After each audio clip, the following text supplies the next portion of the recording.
ഏറ്റവും ഇഷ്ടമുള്ള നിറം ഗ്രീൻ ആണെന്ന് പറഞ്ഞല്ലോ. Green light green. Light green. Okay okay, light green ആണ് ഇഷ്ടം. ഓക്കെ ലൈറ്റ് ആയതുകൊണ്ടാണ് ലൈറ്റ് ഗ്രീൻ ഇഷ്ടം. ഓക്കെ.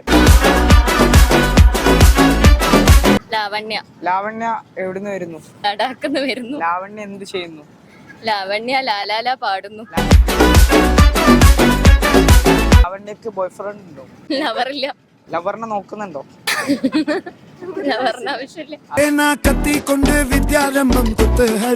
ലാവണ്യക്ക് ഏറ്റവും ഇഷ്ടമുള്ള കളർ ഏതാ? Light green. Light green. Okay, light green എന്തുകൊണ്ടാണ് ഇഷ്ടം? ലൈറ്റ് ആയതുകൊണ്ട്. ലൈറ്റ്. ഓക്കെ. ഏറ്റവും ഇഷ്ടമുള്ള ഭക്ഷണം? ലൈറ്റ് ആയിട്ടൊരു ലഡു. ലൈറ്റ് ലഡു. ഓക്കെ. പോകാൻ ആഗ്രഹിക്കുന്ന സ്ഥലം? ലണ്ടൻ. ലണ്ടൻ. ലണ്ടൻ എന്തുകൊണ്ടാണ് പോകാൻ ആഗ്രഹിക്കുന്നത്? ലണ്ടൻ ആയതുകൊണ്ട് പോകാൻ ഏറ്റവും ഇഷ്ടമുള്ള സിനിമാ താരം? ലാലേട്ടൻ. ലാലേട്ടൻ എന്തുകൊണ്ടാണ് ഇഷ്ടം? ലൈറ്റ് ആയിട്ടുള്ള ആക്ഷൻസ്.